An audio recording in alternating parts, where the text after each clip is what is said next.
ॐ सदाशिवसमारम्भां शङ्कराचार्यमध्यमाम् अस्मदाचार्यपर्यन्तां वन्दे गुरुपरम्परां वसुदेवसुतं देवं कंसचाणूरमर्दनं देवकी परमानन्दं कृष्णं वन्दे जगद्गुरुम्. तर आपण आता जवळपास 11 अध्याय संपवले आणि द्वादश अध्याय 12व्या अध्यायात आपण आता जाणार. तर यापूर्वी पण एक तुम्हाला सांगितलं होतं की गीतेचे 3 भाग जर केले आपण, तसं जर ढोबळमानाने बघितलं तर पहिला अध्याय तर 6 अध्यायापर्यंत हा एक ग्रुप झाला. तुमचा आवाज बंद करा कारण तो आवाज बाहेरच्या मुलांचा येतोय जरा. नंतर 7व्यापासनं तर 12वा अध्याय हा दुसरा भाग झाला आणि 13व्यापासनं तर 18व्या भागापर्यंत. तर असे 3 पार्टमध्ये आपण गीतेचं विभाजन करू शकतो. तर पहिल्या या 6 अध्यायात त्यांनी काय सांगितलं की तिथे सांगितलं की जीवाचं स्वरूप काय आहे.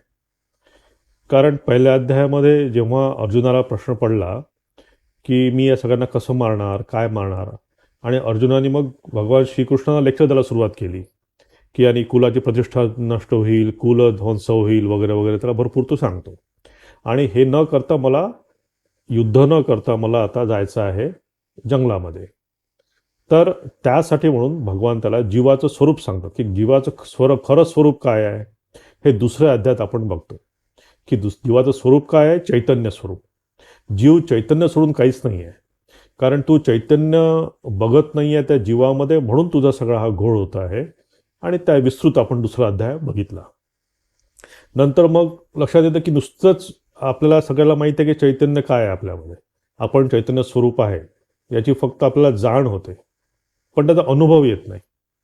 आणि तो अनुभव येण्यासाठी मग भगवान प्रॅक्टिकली त्याला सांगतात तिसऱ्या अध्यायामध्ये कर्मयोग कसा करायचा. की ही झाली प्रोसेस. आता हळूहळू हळूहळू भगवंत त्याला तिकडे घेऊन जात आहेत की हे फर्स्ट आयडियल काय आहे, तो डोक्यात काय ठेवायला पाहिजे की आपण चैतन्य स्वरूप आहे. आपलं खरं स्वरूप काय आहे की चैतन्य. पण मग ते साधायचं कसं, एकदम साधत नाही. मग त्यासाठी तू कर्मयोग कर. म्हणून तिसरा आणि चौथ्या अध्यायामध्ये कर्मयोग भगवंतांनी त्यांना समजावून सांगितला. मग तिथे चौथा आणि 5व्या अध्यायामध्ये आपण बघितलं की ज्ञानाचा पण काही पार्ट भगवंतांनी त्याला सांगितला की ज्ञान आणि कर्मयोग आणि उपासना याबद्दल त्यांनी त्याला ज्ञान दिलं. नंतर मग 6व्या अध्यायामध्ये एवढं सगळं कळून पण मग प्रत्यक्ष भगवान सांगतात की तू आत्मसंयम योग कसा साधायचा, कसं ध्यान करायचं, कसं जप करायचं, हे तिथे भगवंतांनी सांगितलं. शुचौ देशे प्रतिष्ठाप्य तिथे आपण बघितलं होतं की कसं ते आसन असायला पाहिजे, कसं मन आपण तिथे एकाग्र करायला पाहिजे. हां, तत्र एकाग्रम मन कृत्वा, की एका ठिकाणी मन कसं लावायला पाहिजे, किंवा यथा दीपो निवात असतो, मन कसं शांत ठेवायला पाहिजे त्या दीपासारखं नुसतं, की तिथे कुठल्याही विचाराचा तिथे येऊ नये. तर त्या प्रकारचं प्रॅक्टिकल त्यांनी 6व्या अध्यायात त्याला सांगितलं. पण आता भगवंतांना पण माहिती आहे की हे इतकं सोपं नाही आहे.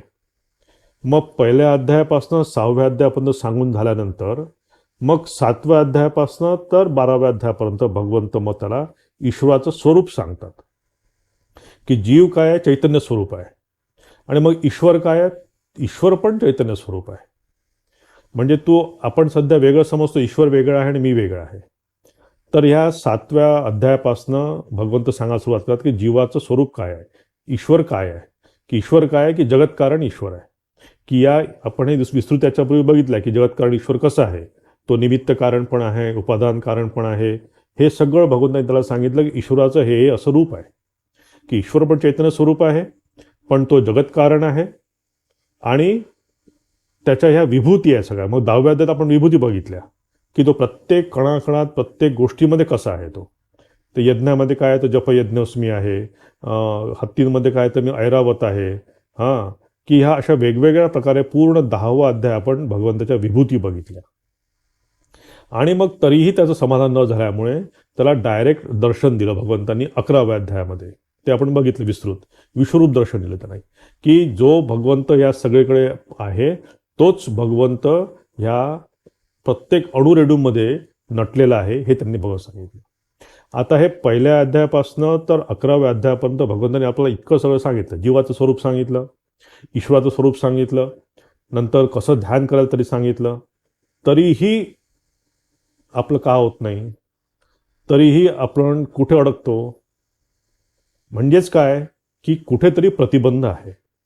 म्हणजे मी इतके श्रम करतो आहे, इतका प्रयत्न करतो आहे, पण कुठेतरी अडकलेला आहे. मी हे करते, इतका प्रयत्न करते, पण माझा जप होत नाही, माझं ध्यान होत नाही. का होत नाही? याचं कारण आपण शोधायला पाहिजे. म्हणजे ती गोष्ट आहे ना, की तो एक शिवणकाम करणाऱ्या माणसाची सुई त्याची घरात पडते आणि घरामध्ये काय संध्याकाळ होऊन जाते, अंधार आहे, दिसत नाही. मग तो माणूस काय करतो, की बाहेर जातो रस्त्यावर आणि तिथे छान मोठा लाईट असतो, तर लाईटमध्ये शोधायचा प्रयत्न करतो. पुन्हा दुसरा माणूस येतो, की अरे काय शोधता येतो? म्हणजे सुई पडली माझी. तो दुसरा पण शोधायचा प्रयत्न करतो, पण काही त्यांना सुई दिसत नाही तिथे. मग म्हणजे पडली कुठे? तो म्हणजे पडली घरामध्ये. तशीच आपली परिस्थिती आहे, की आपण शोधतो कुठे सगळं, अशांती कुठे आहे? अशांती आपल्या मनामध्ये. पण आपण शोधतो कुठे? बाहेर. की नाही, हे मला जे घराचं सगळं संपलं ना, तर मग मी मोकळी होऊन जाईन. हे नोकरीचं सगळं संपलं ना, तर मग मोकळी होऊन जाईल. हे मुलाचं सगळं संपलं, मुलीचं सगळं संपलं.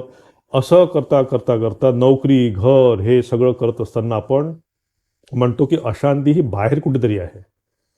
पण जर तुम्हाला ध्यान करायचं आहे, जर काही करायचं आहे, ते अशांतीचं मूळ शोधायला पाहिजे. हां, बघा समजा चोर तुम्हाला शोधायचा असेल आणि चोर तुमच्या घरातच जर असेल, की रोज ₹100 लंपास होतात, रोज ₹200 कुठे जातात. मग कुठे जातात? काय जातात? आपण बाहेर शोधतो, त्याच्यावर डाऊट घेतो, याच्यावर डाऊट घेतो, पण काही मिळत नाही आपल्याला. पण तो घरातच जर बसला असेल, तर हे जे आपल्याला बहिर्मुख करणाऱ्या गोष्टी आहेत, ह्या 5 इंद्रिया ज्या आहेत आपल्या, किंवा भगवंतांनी आपल्याला जे काही हे शब्द, स्पर्श, रूप याचं ज्ञान जे दिलेलं आहे आपल्याला, हे सदैव बाहेर बघण्यासाठी दिलेलं आहे. म्हणजे आपण काय करतो, की ही माईक जी आकृती आहे, त्या आकृतीवर आपण भाळतो. आकृतीवर भाळतो म्हणजे कसं, त्या आकृतीच्या मागे बघत नाही. आणि आकृतीला पकडल्यामुळे तो रागद्वेष येतो. म्हणजे समजा एखादं गुलाबाचं फूल आहे, तुम्ही ते गुलाबाचं फूल किती छान आहे, किती सुंदर आहे, किती सुगंध आहे, तुम्ही आकृतीच पकडून बसला. पण त्यामागे तो करणारा ईश्वर कसा आहे ते आपण बघत नाही. आणि हे रागद्वेष काय येतात? ह्या आकृतीच्या मागे लागल्यामुळे रागद्वेष येतात. म्हणजे माझा मुलगा, माझी मुलगी, या सगळ्या गोष्टींमुळे सदैव आपलं मन बहिर्मुखी होत राहत असतं आणि आपण आत इंट्रोवर्ड होत नाही. आणि भगवंतांनी कर्मयोग सांगितला कशासाठी आहे, की हा कर्मयोग सांगितला आहे की जितकी आपली ही बाहेर जाणारी शक्ती आहे, त्याचं थोडंसं शमन व्हावं. तो कर्मयोग केल्यामुळे तुमचं हळूहळू हे जे एक्स्ट्रोवर्ट जाणारं माइंड आहे, ते थोडंसं सरळ व्हायला लागतं. म्हणून त्या कठोपनिषद म्हणतात ना, की स्वामीजींचा फेमस श्लोक आहे तो, उत्तिष्ठत जाग्रत प्राप्यवरान निबोधत. उत्तिष्ठत जाग्रत म्हणतात, की आता बघा आपण उलटं म्हणतो, की आपण आधी झोपेतनं उठतो आणि मग आपण म्हणजे जागे होतो आपण आधी आणि मग उठून उभे राहतो आपण. पण इथे उलटं म्हटलंय, उत्तिष्ठत म्हटलंय पहिले, नंतर म्हटलंय जाग्रत. इथे बघा लहान मुलांना तुम्ही बघा कशा आई उठवते. त्याला तो झोपेत असतो, आपला गुंगीत असतो, आई त्याला आधी उभं करते असं. तो आपला असा तो हे करत असतो, झोप त्याची जात नाही. उभं केल्यानंतर मग हळूहळू त्याची झोप जाते. हां, तसंच आपलं आहे. म्हणूनच आपल्याला उपनिषद किंवा श्रुती आपल्याला खूप काही मोठं समजत नाही. उपनिषद आपल्याला बालच समजतं. पराच कामान, पराच कामान अनुसय्यांती बालाः, की हे तुम्ही सगळे बाळांसारखे वागताय. आपण बाळांसारखे वागतो. रडतो, धडतो, पडतो, किती वेळा खड्ड्यात पडतो, किती वेळा दुःख होतं आपल्याला, पण आपल्याला जाण येतं का त्या सगळ्याची? म्हणून आपण वयाने जरी वाढत असलो तरी आपण लहान मुलांसारखेच असतो. म्हणून श्रुती म्हणते की उत्तिष्ठत जाग्रत, की तुम्ही झोपेतनं जागे व्हा. मग झोपेतनं जागे व्हा म्हणजे आपण तर जागेच आहे, आपण तर सगळंच बघतोय. पण ही झोप अपेक्षित नाही आहे.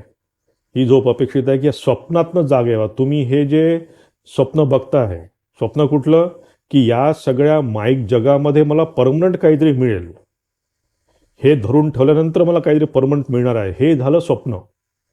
तुम्ही बघा काहीच नाही आहे याच्यामध्ये. तुम्ही जर खरोखर खोल विचार केला लक्षात येईल की तुम्ही सुद्धा स्वप्न बघितलं आणि त्या स्वप्नामध्ये तुम्हाला ₹1,00,00,000 मिळाले. मग तुम्ही काय केलं, ते ₹1,00,00,000 घेतले आणि सगळ्या नातेवाईकांना बोलवलं, छान पार्टी केली, भरपूर काही विकत घेतल्या गोष्टी आणि सोडून दिलं तुम्ही.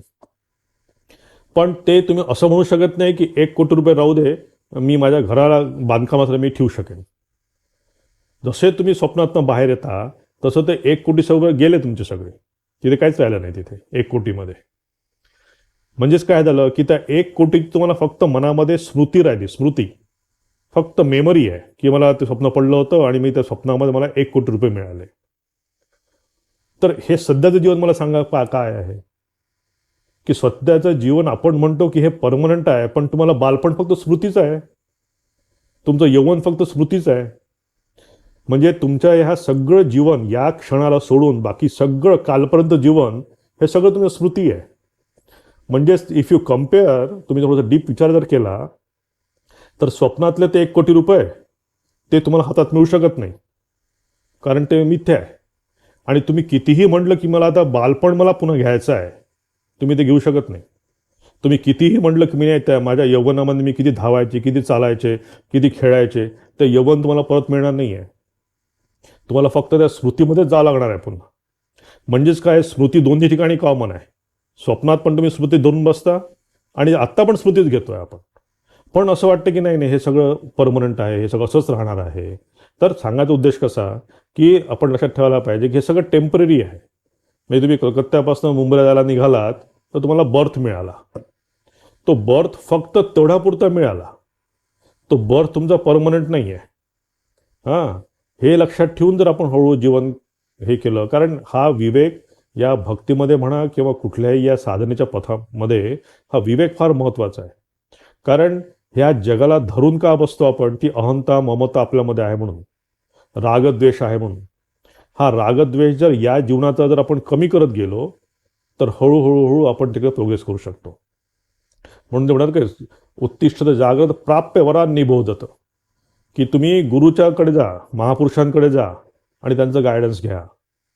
आता तुम्ही जेव्हा काय म्हणतात आपण ध्यान करतो त्यावेळेस समजून घ्यायला पाहिजे आपण की आपल्याला किती मोठी ही एक ॲसेट मिळाला, आपल्याला महापुरुष मिळाले आपल्याला.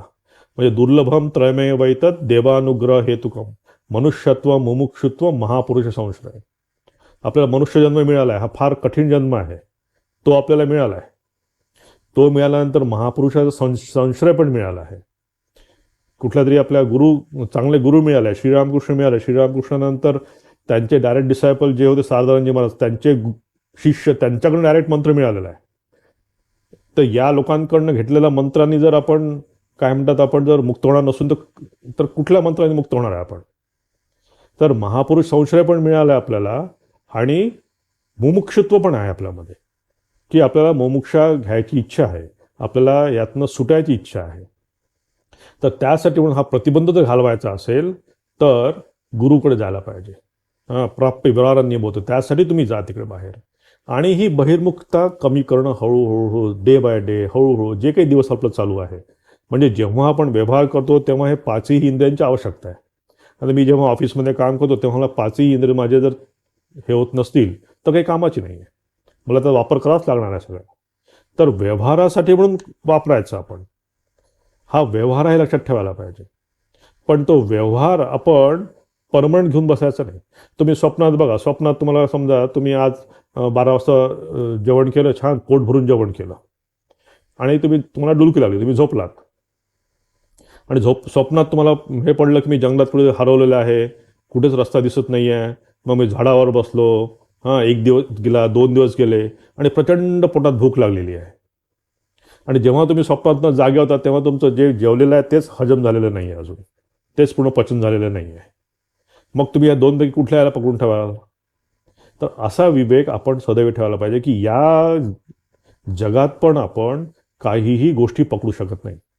त्या याज्ञवल्काची गोष्ट आहे ना, की याज्ञवल्कांना वाटतं की आपण संन्यास घ्यावा.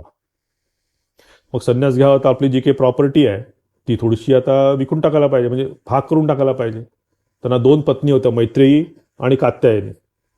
मग ते येऊन दोन्ही बायकांना म्हणतात की ही जी माझी प्रॉपर्टी आहे ही आपण वाटून घेऊ.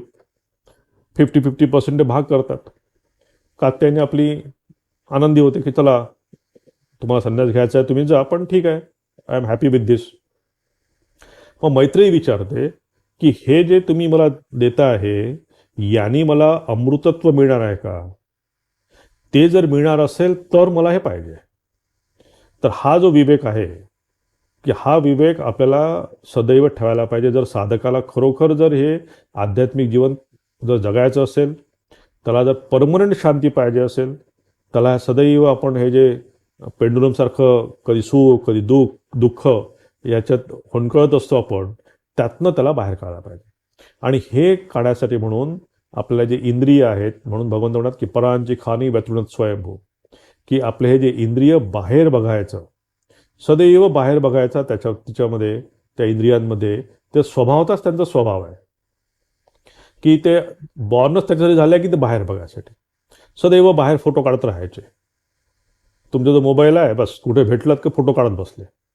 हां, तर हे बाहेरचे फोटो काढणं जोपर्यंत आपण बंद करत नाही, तोपर्यंत आपल्याला स्पिरिच्युअल लाईफ जगू शकत नाही. आणि त्यासाठी म्हणून जर तुम्हाला काय ध्यानप्रवण जीवन जर घालवायचं असेल, तर त्या उपनिषद म्हणतात की कश्चित धीर हा, की कोणी एकटा धीर पुरुष, प्रत्येक आत्मानं ऐक्षत, त्याचं स्वतःचं जे स्वरूप आहे, प्रत्येक आत्म स्वरूप जे आहे ते जर त्याला ऐकायचं बघायचं असेल, प्रत्येक आत्मानं ऐक्षत आवृत्त चक्षु अमृतत्व इच्छन. इथे 3 गोष्टी सांगितल्या की धीर व्हायला पाहिजे. धीर व्हायला पाहिजे म्हणजे काय, की हा विवेक, जगासंबंधीचा हा जो विवेक आहे की या जगामध्ये काहीही परमनंट नाही आहे, काहीही नाही आहे, सदैव निघून जाणार आहे, सदैव जाणार आहे. कुठल्याही, जसं आपण स्वप्नातल्या गोष्टी पकडू शकत नाही, तसंच आपण या जीवनातल्या पण गोष्टी पकडून देऊ शकत नाही. आपण म्हणतो की पकडतो. आपल्याला मुलगा झाला, समजा मुलगा झाला, मुलामध्ये प्राण कोण भरताय, भगवंत भरतोय. मुलाला ते त्याचं आयुष्य किती असणार आहे ते भगवंतानी ठरवलेलं आहे. पण तरीही आपण त्याला म्हणतो की हा माझा आहे. तो सगळं हा माझा आहे, किंवा पहिल्यांदा तो भगवंताचा आहे, नंतर माझा आहे, हा जर विचार करून जर आपण राहिलं, की सदैव या साक्षी भावने जर आपण राहिलं की ह्या जगात ज्या काही गोष्टी चालू आहेत, म्हणजे ह्या दृश्यासोबत मी एक होणार नाही. दृश्य आहे, मी जे काही बघतो आहे ते सगळ्या गोष्टी माझ्यासाठी आहे, व्यवहारासाठी आहे. हे व्यवहार करण्यासाठी सगळ्या गोष्टी आहे, पैसा, घर, सगळ्या गोष्टी व्यवहार करण्यासाठी आहे. पण पहिल्यांदा त्या भगवंताच्या आहे आणि नंतर त्या माझ्या आहेत. आपण जर या काय म्हणतात त्याला,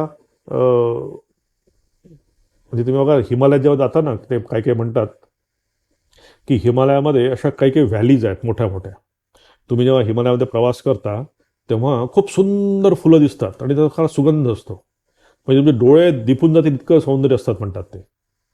मग तुम्ही बघत बसता आणि सुगंध, त्याचा मादक सुगंध असतो. बस तो सुगंध तुमच्या नाकात गेला आणि तुम्हाला झोप येते तिथे. बस झोप आली, झोपलात, रात्री बर्फ पडतो, संपलं, हरिओम. तर ह्या भूलभुलैया जगामध्ये याशिवाय काहीही नाही आहे. की हे जे आपण या आकर्षणाच्या मागे पडतो, आणि हे आकर्षणाच्या मागे का पडतो, की आपल्याला वाटतं की सगळं आपलं आहे, पकडून ठेवायचं आहे. आणि तुम्ही जर खरोखर स्वतः जीवनाचा प्रत्येकाने अभ्यास जर केला तर आपण काहीही पकडून ठेवू शकत नाही. ना पैसा, ना घर, ना तुमचा काय पद, प्रतिष्ठा आज आहे उद्या नाही आहे, सौंदर्य आज आहे उद्या नाही आहे. ह्या सगळ्या गोष्टी निघून जातात, आपल्या डोळ्यासमोर सरवून जात असतात, पण तरीही आपण ते पकडून ठेवायचा आटोकाट प्रयत्न करत असतो. तर ही दृष्टी ठेवणं, ते म्हणतात कश्चित धीर हा, की व्यवहारामध्ये हा धीरपणा, हा विवेकीपणा साधकाने आणायला पाहिजे. हा जर विवेकीपणा त्याचा आला तर हळूहळू तो आवृत्त चक्षु त्याच्या होतात, की हळूहळू तो इंड्रॉन होतो. त्याला लक्षात येतं की व्यवहार करताना फक्त मला इंद्रियाचा उपयोग करायचा आहे, व्यवहारासाठी म्हणून मला फक्त सगळं दिलं आहे. इन्सिडेंटली मला हा बर्थ मिळाला, कोणाला सुख असेल तर कोणाला AC 2 टायर AC मध्ये रिझर्वेशन झालं, कोणी दुःखी असेल त्याला म्हणायचं 3 टायर AC मध्ये साधं जनरल बोगी त्याचं रिझर्वेशन झालं. तर भगवंतानी आपल्याला रिझर्वेशन करून पाठवून दिलेलं आहे. जेव्हा आपलं स्टेशन येईल तेव्हा आपलं उतरून जायचं आहे, काहीही इथे आपल्याला ठेवू शकत नाही. आणि हे आवृत्त चक्षु हे केव्हा करायला पाहिजे, की जेव्हा माझ्या इंद्रियांचा उपयोग व्यवहार करताना आहे तेव्हा उपयोग करेन, पण जेव्हा मी ध्यान करायला बसेल तेव्हा त्या आवृत्त चक्षु व्हायला पाहिजे, की त्या पूर्ण माझ्या इंद्रियांचं कंप्लीट कंट्रोल मी स्वतः घ्यायला पाहिजे. आता हे सगळं आपण थेरॉटिकली वाचतो, पण डोळे, कान, नाक जरी बंद असले तरीही आपली एक आतली सृष्टी आपल्याला त्रास देत असते. आपल्या भावना, आपल्या काय विचार, आपल्या इच्छा, आकांक्षा ह्या सगळ्या बाहेर येत असतात. आणि या सगळ्यांच्या बाहेर येण्याचं कारण खरं आहे, जर तुम्ही खरोखर विचार केला, जर मनात कुठल्याच कामना, वासना नसतील, तर तुम्ही डोक्यात कुठला विचारच येणार नाही ध्यानाच्या वेळेस.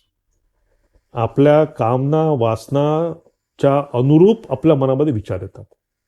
जर तुमच्यामध्ये कुठलीही या जगापासून कुठल्याही गोष्टींची अपेक्षा तुम्हाला नसेल, अपेक्षा नसलं म्हणजे कसं, की याच्यामध्ये आपला हात म्हणजे असं बसून ठेवायचा, हात मोकळं सोडून नाही. तुमचं जे काही कर्तव्य आहे ते कर्तव्य पार पाडणं, जे काही तुम्हाला तुम्ही ज्या आश्रमात आहात, गृहस्थाश्रमात, ब्रह्मचर्य आश्रमात, संन्यास आश्रमात, ज्या आश्रमात तुम्ही आहात, त्या आश्रमात राहून ते कर्तव्य कर्म पूर्ण पाडून टाकणं, आणि ते बाकी त्याचा जो काही रिझल्ट असेल तो भगवंताच्या कृपेने प्रसाद रूपाने तो चांगला किंवा वाईट तो ग्रहण करणं. पण मी एखाद्या प्रोजेक्ट हाती घेतलाय, त्याला यश मिळायलाच पाहिजे, तो असा झालाच पाहिजे, नाही झालं तर माझं सगळंच वाया गेलं, माझी प्रतिष्ठा गेली, सगळं गेलं, असं जर म्हटलं तर तुमचं तर तिथे पुन्हा रागद्वेष आला. तुम्हाला जितकी शक्ती दिली तेवढं करायचं, जितका तुमच्यामध्ये शक्ती दिली आहे त्याप्रमाणे तुम्ही सगळा व्यवहार करायचा, सगळ्या संसारातल्या गोष्टी करायच्या. पण तिथे रागद्वेष आणला तर तुमचं मनातल्या सगळ्या गोष्टी हलल्या सुरुवात झाली. तर ते हलू नये त्यासाठी आपण आवृत्त चक्षु करायला पाहिजे. पण आता समजा विचार पण जर आले, डोक्यामध्ये विचार जरी आले त्या ध्यान करताना, तरीही त्या विचारांना आपण घालवायचा प्रयत्न करायचा. हां, की हा घालवायचा प्रयत्न कसा करायचा, शनै शनै रूपरमेत बुद्ध्या होती, गीतेत सांगितलंय की जेव्हा जेव्हा पुन्हा मन तो येतो निश्चरती, तर तसे प्रयत्न करा. जसं जसं मन खाली येईल, जसं जसं मनामध्ये विचार येत राहतील, कट करायचे तिथे, की आता यावेळेस हे विचार करायचे नाही.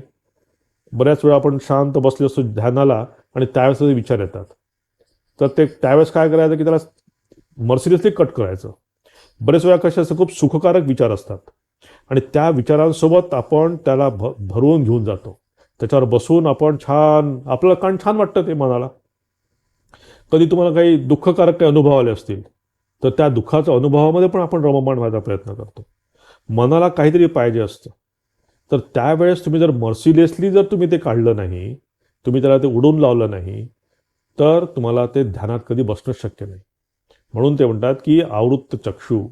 आणि हे आवृत्त चक्षु केव्हा होईल खरे खरे, ते काय म्हणतात की अमृतत्वम इच्छन, की तुमच्यामध्ये खरी खरी जर तहान असेल अमृतत्व मिळण्याची, तरच ते शक्य आहे. म्हणजे मला पाहिजे आहे, संसार पण पाहिजे आहे आणि मला हे पण पाहिजे आहे, तर तसंच देईल ते, की तुम्ही बसलात, संसार पण केला आणि काय गुरुजी सांगितलं म्हणून 108 माळा पण जपल्या, झालं, ठीक आहे. ते त्यात मी टीका करत नाही, हे आवश्यक आहे, हे पण करायला पाहिजे. पण जर खरी मनाची शांत पाहिजे असेल, तुम्हाला ध्यानात जर डुबायचं असेल, ध्यानामध्ये तल्लीन व्हायचं असेल, भगवंताच्या सोबत जर एकरूप व्हायचा प्रयत्न करायचा असेल, तर आवृत्त चक्षु अमृतत्व इच्छन, की त्या अमृतत्व मिळण्याची इच्छा असायला पाहिजे. जसं त्या दिवशी मी सांगितलं की नारद मुनी असेच आपले सदैव फिरत असतात, तर तेव्हा नारदवती फिरत असताना त्यांना ते सगळे सर्पांच्या जाती त्यांना भेटल्या आणि त्या म्हणलं आम्ही खूप कष्टात आहे, काय झालं तुम्हाला? तर ते म्हणतात बाबा आमचं काय झालं ना, की रात्री आम्ही शिकार करू शकत नाही आणि सकाळी जर बाहेर निघालं तर हे माणसं लोक आम्हाला मारून टाकतात, मग आम्ही कसं जगायचं? म्हणजे बरं ठीक आहे, मी तुमचं जाऊन सांगतो विष्णू भगवानांना. भगवान विष्णूजवळ गेले आणि भगवान विष्णूजवळ त्यांनी सांगितलं की बघा आमच्या सगळ्या सर्पजातींची, सगळ्या सापांची आमची अशी कंप्लेंट आहे की रात्री आम्ही काहीच करू शकत नाही आणि सकाळी माणसं मारतात, कसं करायचं? तर भगवान त्याला त्यांच्या गळ्यातले मणी काढून देतात भगवंत, की हा मणी घ्या आणि मण्याच्या आतमध्ये अमृत ठेवलेलं आहे, तुमची जीभ लांब आहे, ती लांब जीभ टाकून ते अमृत प्यायचं. सगळे साप खुश झाले, सगळ्या सापांना वाटण्यात आलं सगळ्या त्या. ते नागमणी असतं ना, नागाच्या वरती तो म्हणतात असतं, ती कथा आहे शेवटी. तर बस नाग आले आपले आणि बस गेले आपल्या आपल्या बिळामध्ये. आता ते काय झालं की तो काय चमकणारा मणी आहे शेवटी, त्यातनं प्रकाश बाहेर येतो. जसा प्रकाश बाहेर यायला लागला तर सगळे किडे माकुडे सगळे तिथे जमायला लागले सगळे तिथे, आणि ते आपले ते अमृत विसरून तेच खायला लागले सगळे. त्यांना वाटलं की भगवंतांनी आपल्याला हे जे दिलेलं आहे हे आपल्याला हे किडे खाण्यासाठी म्हणून दिलेलं आहे, त्याच्या आत अमृत आहे हे विसरून गेले. तर जोपर्यंत अमृतत्व इच्छन, की मला हे बाहेरचे भोग नको आहेत, म्हणजे भोगायचं नाही म्हणत नाही आहे आपल्या शास्त्रामध्ये. ते लिजिटिमेट भोग तुम्ही भोगू शकता धर्माला सांगितल्याप्रमाणे. तो तो तुमचा अधिकार आहे. परंतु तेच सगळं नाही आहे. तुम्ही तो मणी दिलेला आहे, तुम्ही ते पण करा आणि ते अमृत खाण्यासाठी म्हणून दिलेला आहे. तर जोपर्यंत ही जी अमृतत्व पाहण्याची इच्छा असते तोपर्यंत आपलं आतमन जात नाही. तो पारधी बघा, जेव्हा तो पक्षी पकडतो तो ते पारधीचे धान्य टाकतो. तो आता धान्य तो पारधी त्या पक्ष्यांना खाण्यासाठी देत नाही, त्याला पकडायचं असतं. तशीच ही माया ही आपल्यासमोर जे सगळं काही भोगाची सामग्री दिलेली आहे ना, ही सामग्री काय म्हणतात त्याला, आपल्याला भोगासाठी दिलेली आहे असं आपण मानून घेतो की बा भगवंत आपल्याला काय छान सुखात ठेवलेलं आपल्याला, भगवंतानी काय छान आहे, आपलं सगळं सेट झालं आहे सगळं जीवन. हां, हा जो एक मनात विचार असतो की आता कसं छान सेट झालं आहे बरं का, छान बँक बॅलन्स आहे, छान चालू आहे, सगळं चालू आहे, आता सगळं जीवन माझं स्थिरस्थावर झालेलं आहे. हे जीवन स्थिरस्थावर झालं आहे ते एका क्षणात हलून जायला काही फरक पडत नाही. एका क्षणात सगळं होतं नव्हतं होऊ शकतं. परमनंट फक्त भगवंत आहे. त्याला जर आपण पकडून ठेवलं तरच हे हालणं थांबून जाईल. म्हणून हे जोपर्यंत आपण यातनं ह्या संस्कारातनं, ते संस्कार घेऊन आलेलो आपण, म्हणजे याला उपाय नाही आपल्या हातामध्ये. आपण ह्या काय जगात जेव्हा आलो तेव्हा हे सगळे संस्कार घेऊन आलेलो आहे.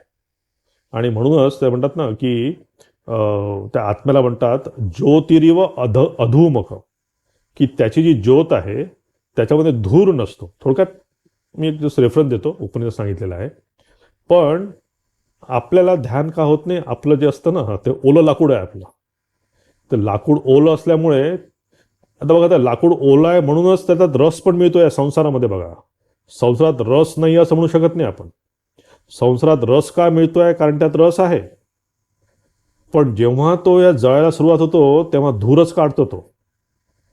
वाळलेल्या लाकडा कधीच निघत नाही, कधीच नुसतं अधूमक ज्योती अशी त्याची कधीच नसते. म्हणून त्या संसाराच्या त्या सगळ्या ह्या एन्जॉयमेंटमध्ये किंवा त्या वासनारूपी रसामध्ये अडकून राहून तो जो ज्ञानाग्नी आहे अधूमक, की जिथे अजिबात धूम नाही आहे, जिथे धूरच नाही आहे कुठल्या प्रकारचा, त्याच लेवलमध्ये जाण्यासाठी म्हणून आपल्याला या सगळ्या गोष्टींची आवश्यकता आहे.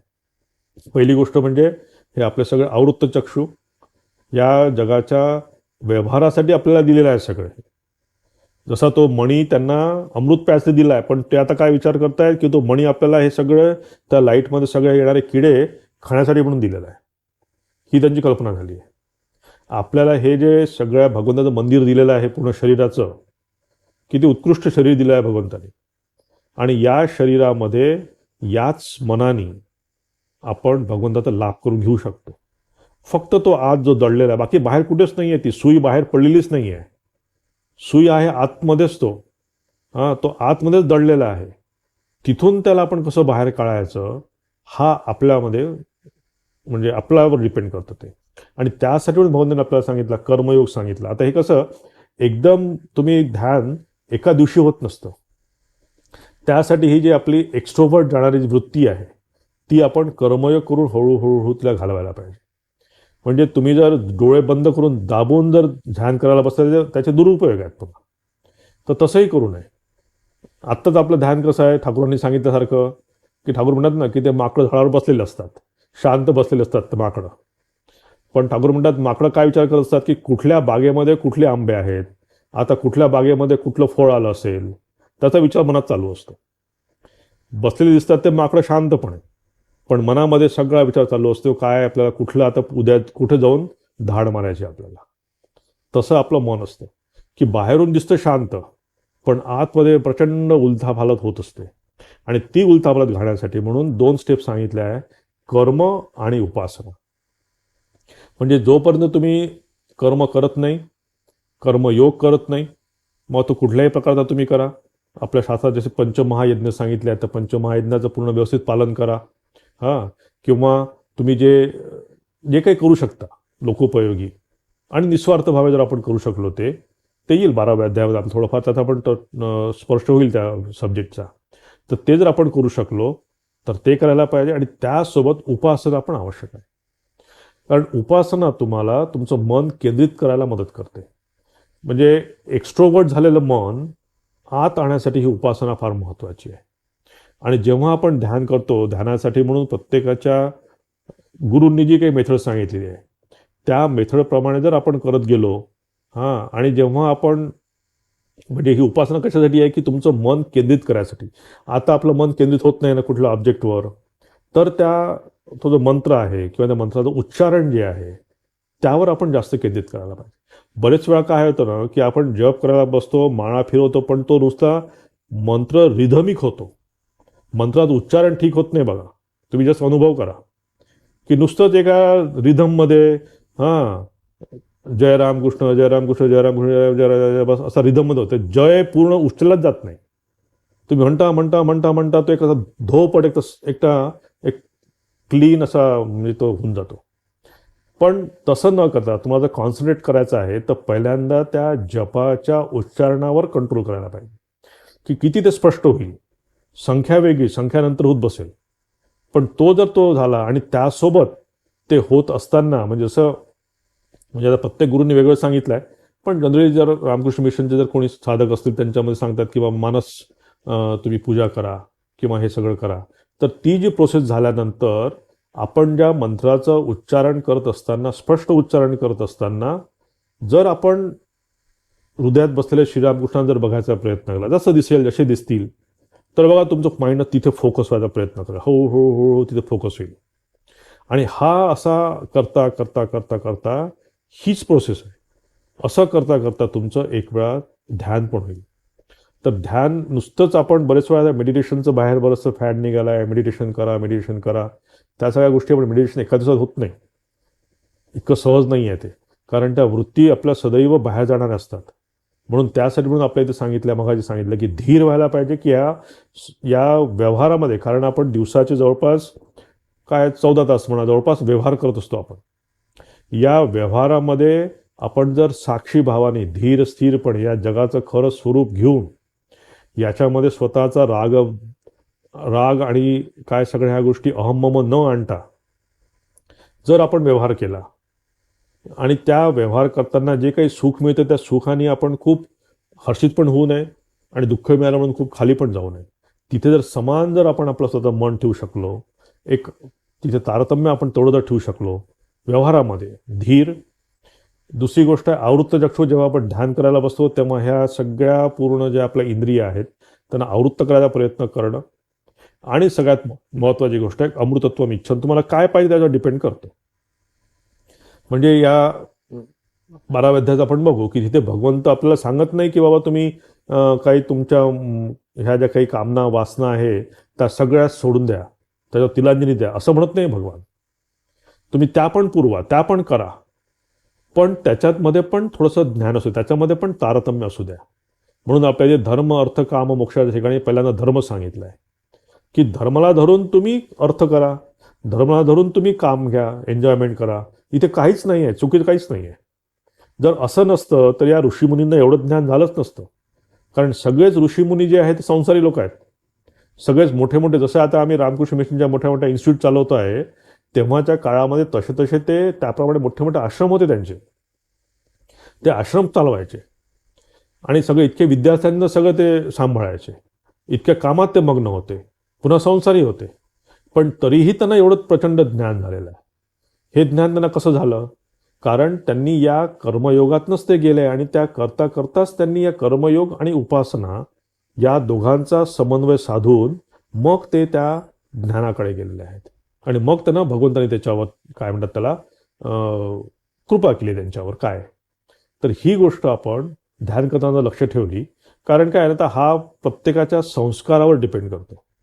कोणाचे कसे संस्कार आहे, किती संस्कार आहे, कोण कसं संस्कार घेऊन आलेला आहे हे आपल्याला माहीत नाही आहे. आणि त्या संस्काराचं शुद्धीकरण, हे शुद्धीकरण करणं फार महत्त्वाचं आहे. आणि शुद्धीकरण कुठं होतं?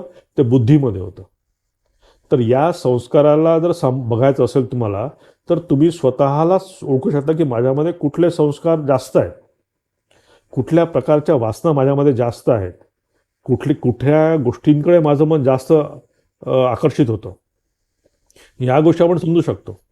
आणि त्या जर आपण खूप काय धीर भावे विवेकाने जर त्याच्यावर व्यवस्थित जर आपण स्टडी केला आणि त्याला जर काढायचा प्रयत्न केला हळू, तर ह्या गोष्टी जाऊ शकतात.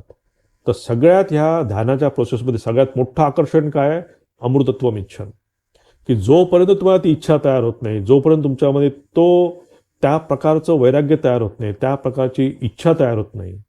तुम्हाला जर उद्या कोणी म्हटलं, एखादं तिकीट काढून दिलं की हे बाबा तुम्हाला मी फ्री तिकीट देतो आणि तुम्ही सगळे तीर्थस्थळं फिरून या, तुम्ही एकदम रेडी व्हाल सगळं.